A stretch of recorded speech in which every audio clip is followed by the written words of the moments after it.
Hello, and welcome to our tutorial for how to apply for a single-family dwelling permit. When navigating to our online system, the first step is to log in. You will not be able to apply for a permit until you log in. You will be prompted to enter in your username and password. Please note that this login is very case sensitive, so it is important you put in your username and password to exactly how it was created. When logged in successfully, you will be brought back to our home screen. The next step is to apply for a permit. Navigate to the black header and click on the Apply link. Under Permits, navigate to the All option. This brings us to our Application Assistant, which lists all the permit types the City of Melbourne offers. For this example, we want to show you how to apply for a single-family residence permit.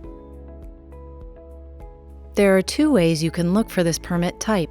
The first is to scroll down on the webpage and locate Residential Single-Family Permit. Once located, you can click Apply and it will bring you to the first step of our application process.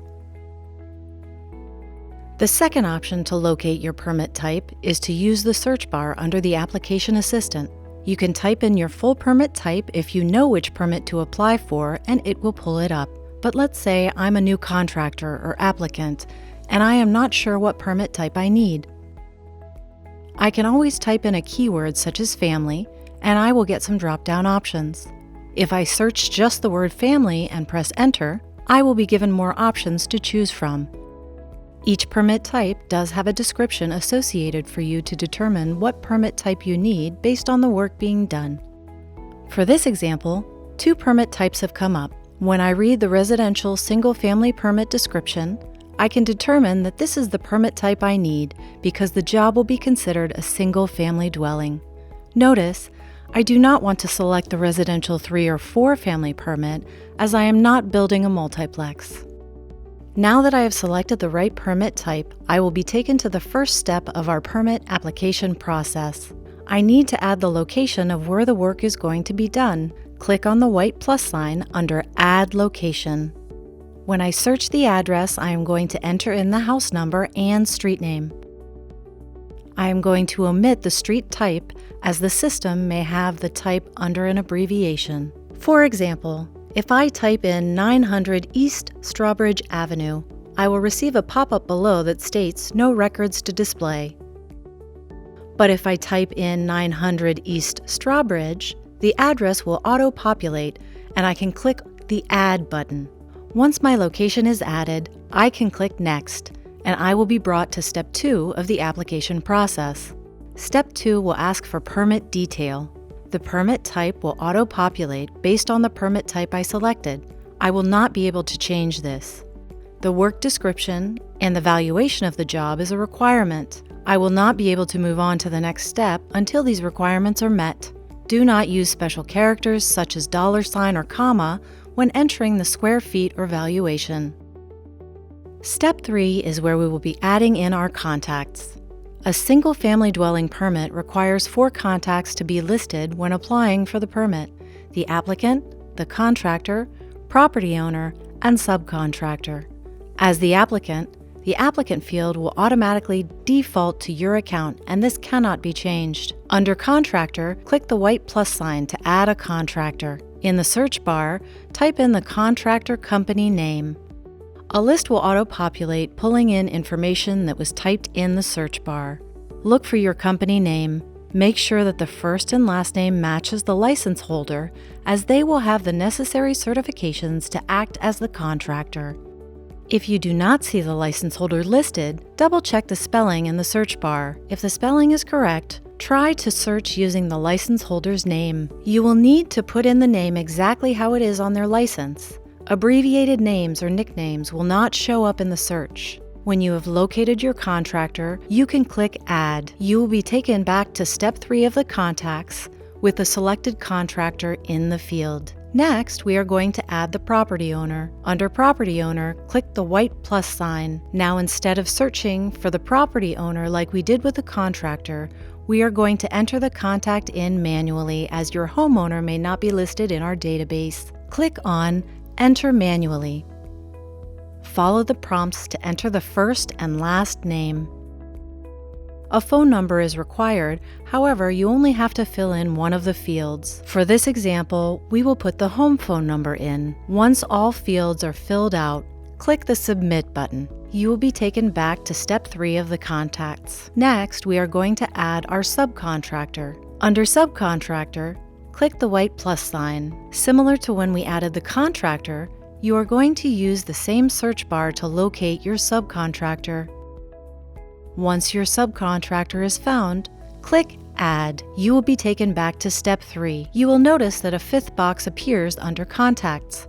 This feature was utilized if you need to add a subcontractor with a different trade to your permit or list another applicant that you want to have access to the permit online. If you no longer have any more contacts to add, you can click the Next button. If you click the Next button and receive the error, Required certifications not found, it can mean a few different reasons.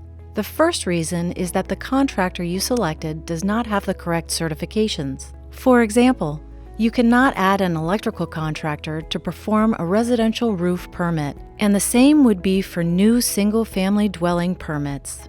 The second reason is that your certifications have expired. In order to provide us with your most current certifications, please email a copy to bldplanreview@mlbfl.org. You will be unable to continue with the permit process until your certifications have been updated. The third reason is that maybe the wrong contact was added. If you saw your contractor listed multiple times when searching for them, try selecting a different contact. Just click the Remove button below the contractor and start the process of adding in the contractor over again.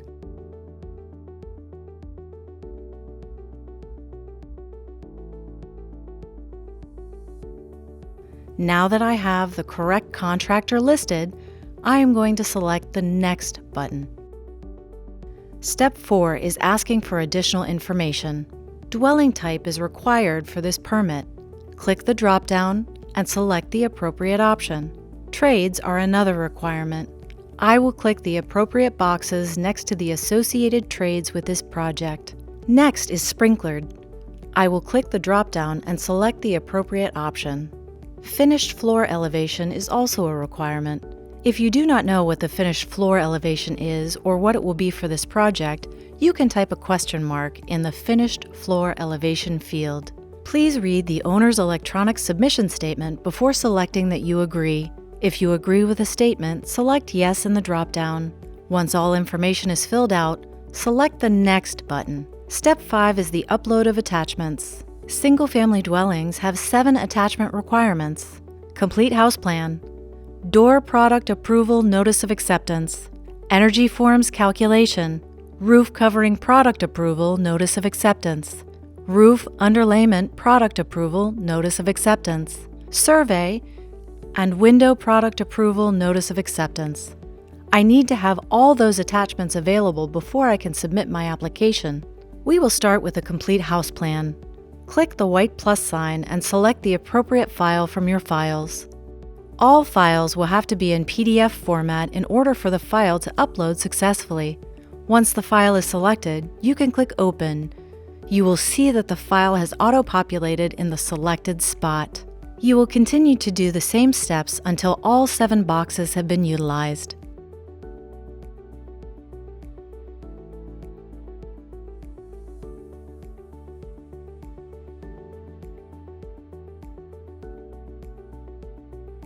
If the wrong file was selected and it was uploaded to the wrong file type, you can always click the Remove button at the bottom and try again. Now if I need to add more additional documents such as a contract, NOC, etc., I can use the additional blue box that auto-populated every time I upload a document. There is no limit to how many documents you can upload. If all of my documents are uploaded and good to go, click the Next button. Step 6 is the Review and Submit step. Double-check your location, basic info, contacts, more info, and attachments. If you have a discrepancy with any of the data that was entered in, click the Back button located at the bottom of the page. Do not click the back button on your browser. If you click that back button, you wipe out all the data that was entered in and you will have to start again. If everything looks good and it's ready to be submitted, click the Submit button. Depending on your file size and the amount of files you have, the submission process can take a couple seconds to upload. Please do not navigate away from this page during this process. Now your permit has been successfully submitted. You can click on the Continue to Permit link, which will take you to your permit summary page.